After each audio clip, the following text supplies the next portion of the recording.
everybody. Today we are celebrating Jasper Johns. Jasper Johns was born May 15th in 1930. He is still alive. He's 90 years old. Here's a picture of him from about the 1960s, and then here he is present day.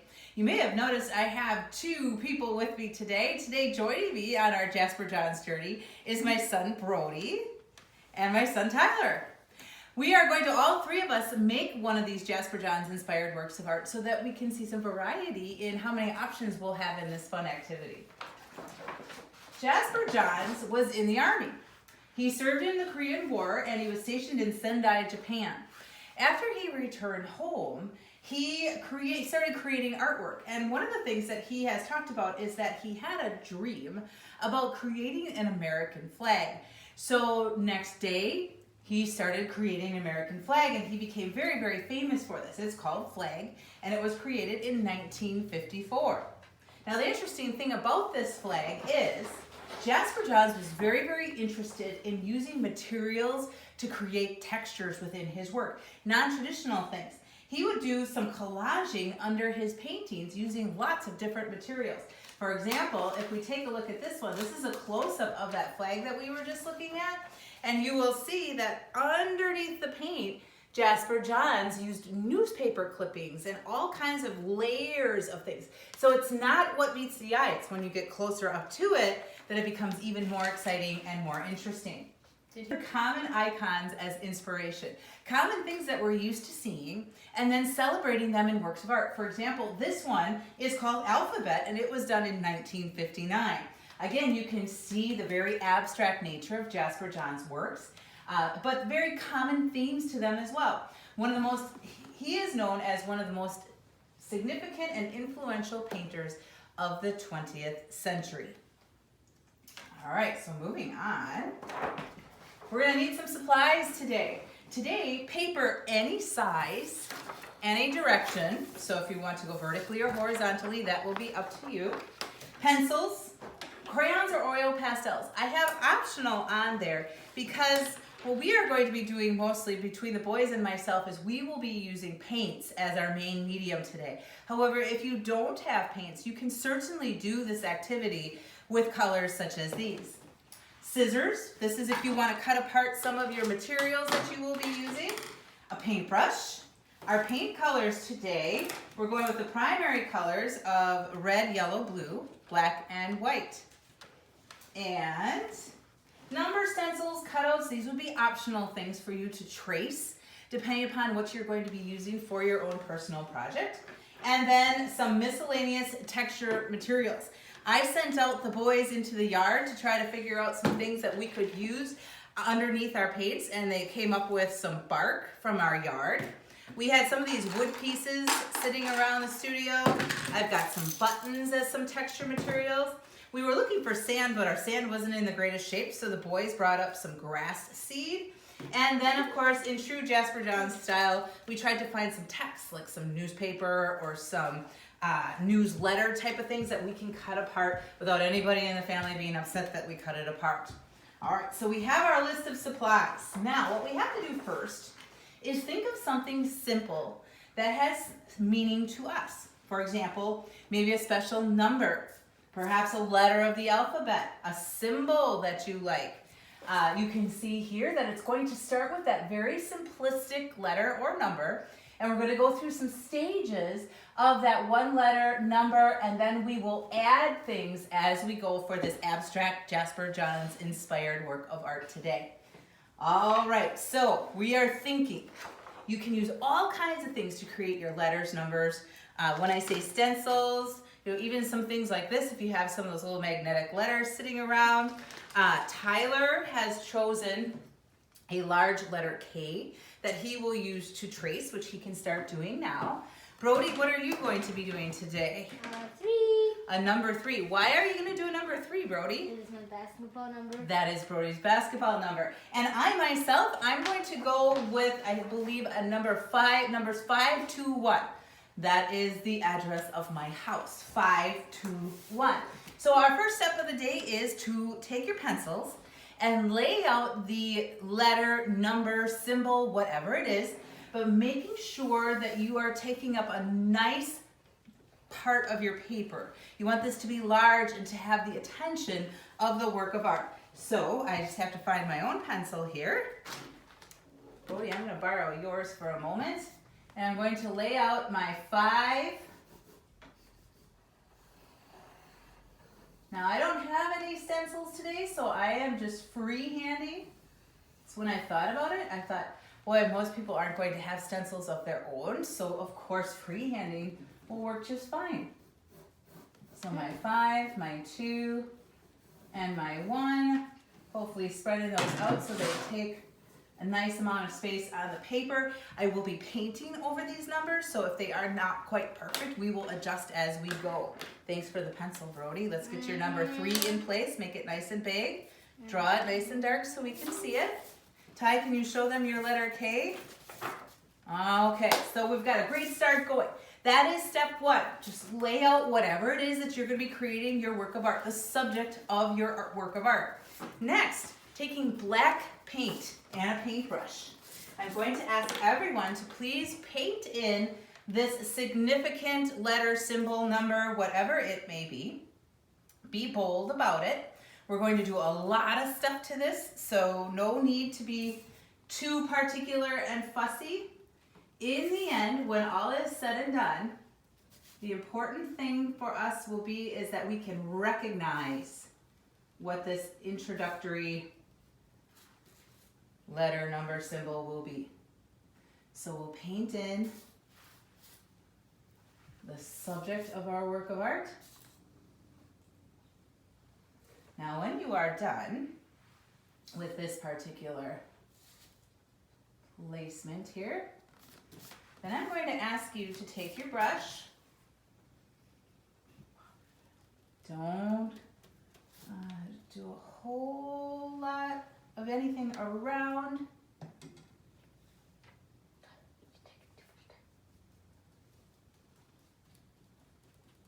Okay, just get it in place. It's not quite perfect. Trust me, we will continue doing a lot of things around this. Make sure your edges are nice and smooth and that it is as bold as possible. Now, before we move on, we're going to clean out our brushes. So one of the things you could do to make your brush cleaning easier is rather than going right to the water with black paint, is if you take your brush and you fold, pinch, and pull. So you put your brush inside of your paper towel and then pinch it, and while pinching it, try to get some of that black paint out of your brush. This will help with your water. Then give your brush a really nice bath. And when you are finished, fold, pinch, and pull in a new clean spot. While pinching that metal part, bring your brush out and the residue will remain. So there's our little lesson on cleaning our brushes today. So next, it's time to add some texture material. Now the texture material that you're going to add at this point is anything that is a little bit larger.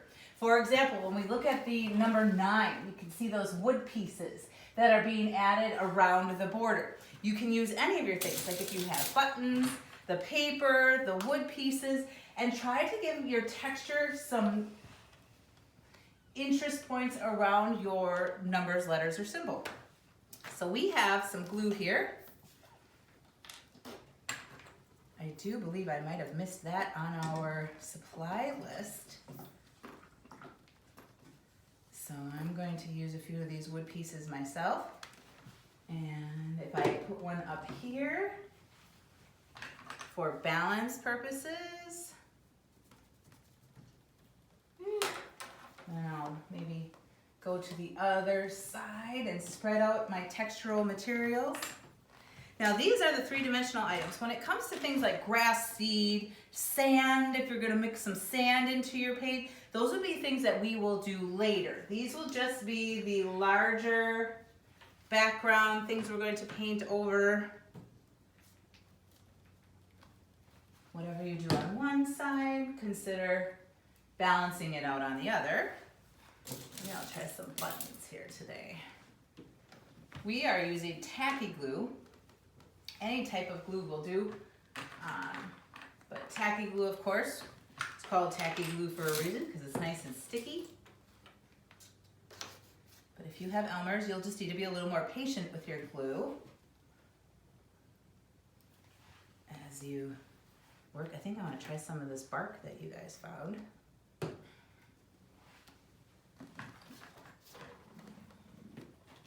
Adding in.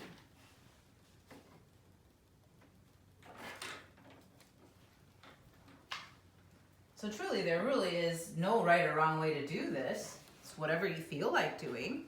But knowing that we are going to paint over all of these things. So mostly color won't make much of a difference when it comes to what you're selecting. The color can enhance what you are creating. So, see, maybe I can get that in there. Oh, I wanted to use some of the text like Jasper John's did. Let's see, where could I put in some of this? Now again, this is the collage background that we're applying to be underneath, almost like a surprise in the painting itself. Let's see, and some of this. So my plan is I'm going to add just a few more things and then start my painting process.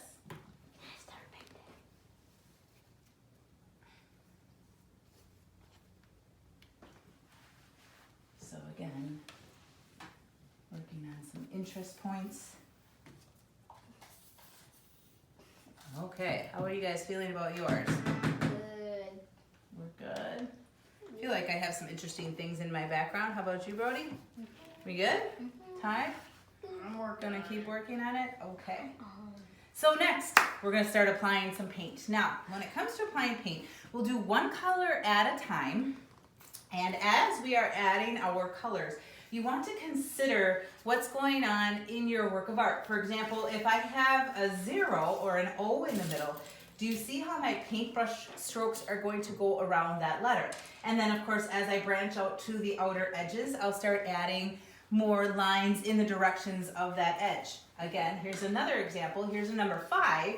Do you see how the colors are going to go around the number 5?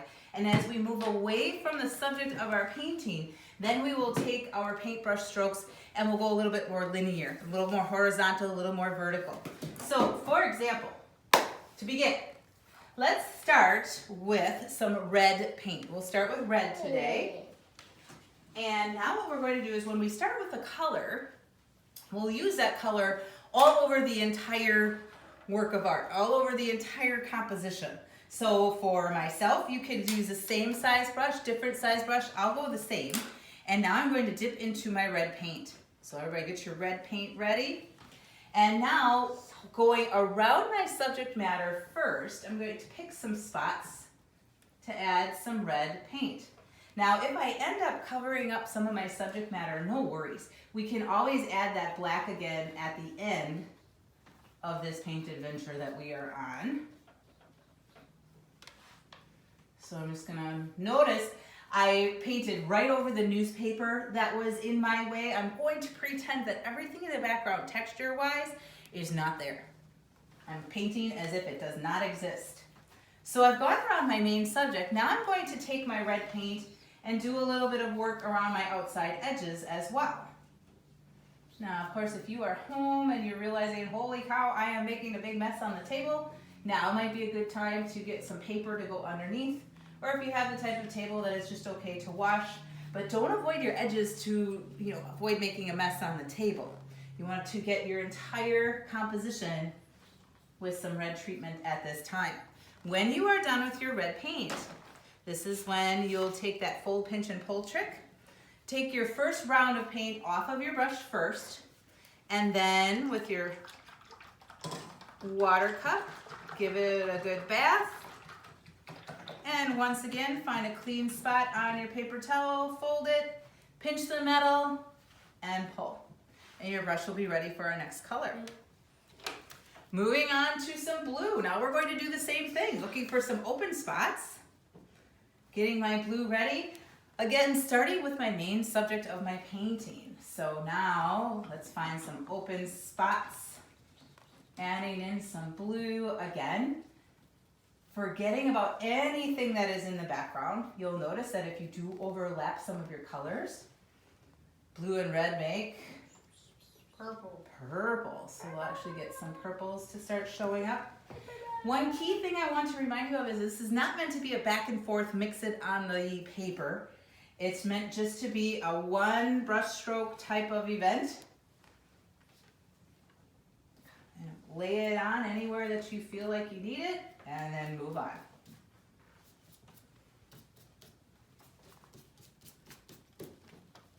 So there we have it. So now we've got a nice significant, make sure that we have a lot of paint starting to cover our composition. Brody's already working on the fold, pinch, and pull to get the first round of paint off of the brush. After the first round is off, then we wash it. Some of you might be thinking, ew, my water is so gross. Don't worry about it. You're mixing colors on your composition anyway.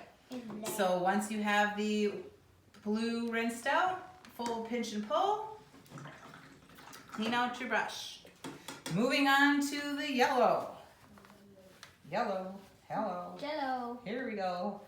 All right, moving on with yellow. Again, start with your main subject. Looking for some open spots that are going to need some of your attention when it comes to the paint. If colors start to mix a little bit, just keep moving on. If it gets too mushy and you're not seeing any colors, or everything you're doing now is green because it picked up too much, well then you would want to wipe off your brush so that you can get some true yellow showing up in your composition.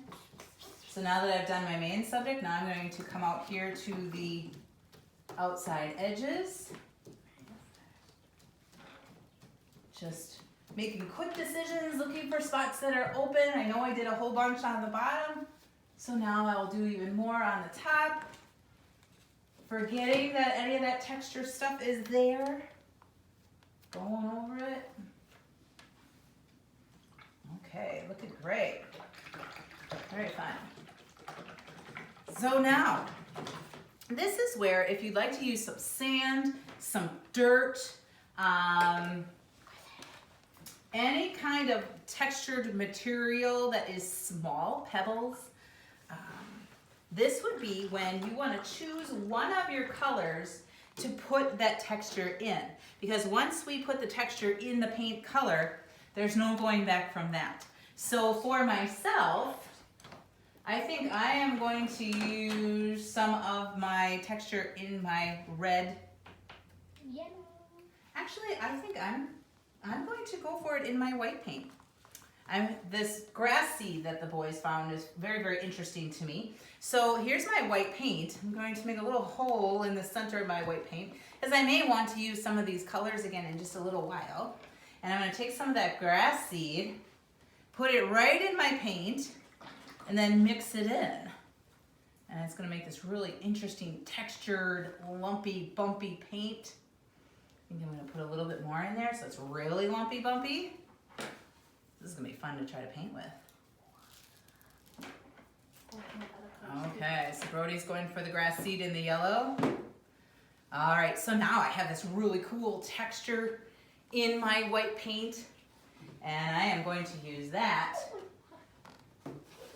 in my composition at this time. Those little grass seeds will spread out here, there, and anywhere.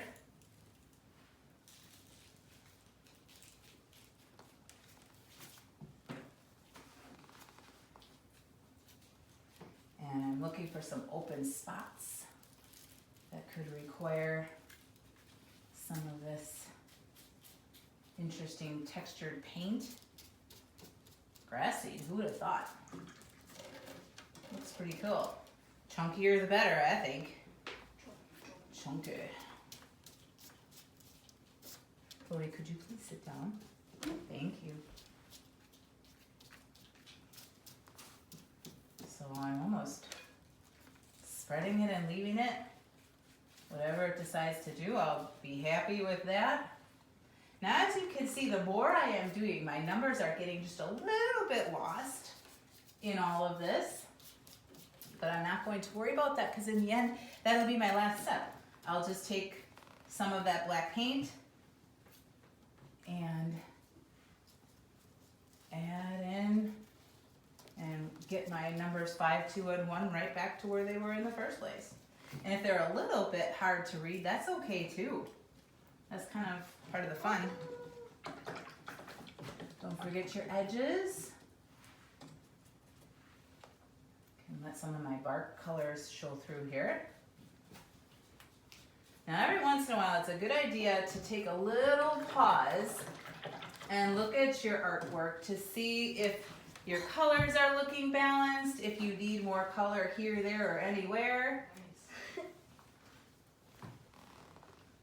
I think what I'm going to do is, while I still even have some white on my brush, now I'm just going for it. Now I'm going to pick up some blue. I didn't even wash off my brush. And I'm going to add in and let my blue and my sand texture come together, staying in the same directions that I've been going. Ooh, now I want some red, so I'm just going straight to the red. No more washing, No. just doing it. Just do it. Just do it. Even get them white. This is where it gets to be fun. Where you just paint and paint. If some of that text shows through a little, great. If you cover it up, that's fine too. Let's do a little red there. But again, highlight whatever your subject matter is with the direction of your paint lines. Crazy. Whoa, Brody, let's take it easy, shall we? Yeah. Let's make lines. We're going side to side. Okay. Make sure that you're still highlighting your number 3. Maybe since you have so much red in there, you may want to balance that out with some red in some other locations. I'll give you my red when I'm done. I think I'm just about to the point that I'm thinking I like how it's looking, and I'm going to finish off my composition. Now before I do my finishing, I will at least wipe off the colors that I am using. Okay, that looks like a good spot to stop, Brody. I would say, since you have so much of this color over here, maybe do a little bit more on your edges so that you can balance that out. There you go. Great. So last but not least is my step to spruce up my original. I don't necessarily want it to look perfect underneath here, but I just want to make it stand out a tiny bit. So I'll just take a few edges here. I do love this combination that happens where it looks, I can still read the number, but it's hard to read. Oh, I have no water. And my number 1 here. And Red out. I'm gonna take the other one. Brush. I'm gonna find lines. so the hardest thing to do is to figure out when to stop. Once you think, yeah, that looks kind of cool, I like it, that's when I would say take a little break, take a look at what you've got, because every time now that you touch your composition, it's going to change things as we go. I also feel like I just would like to add a little bit of black around my edges. Since I have these 3 numbers, I feel like I just need a little bit of black in the background. Be cautious if you're using black, because black can really be a game changer. It will change your colors dramatically and very quickly. And this, I believe, is about where I am going to end it. Let's see. Yes. For myself, this is it. So in the true spirit of Jasper John's, using unconventional materials, things that you can find all around your house, and continuing to balance out our colors. Now Brody, of course, is really going with the abstract route, and I think this is about where you should stop, Brody. Come on. He's now sprinkled the entire composition with grass seeds and whatever floats he wrote. Do that, please. So here's where we're at. We're celebrating Jasper John's. If you create something wonderful, I would love to see it on my Facebook page, Mrs. Conrad's Art Class, and I hope to see your great works of art. Have a wonderful rest of your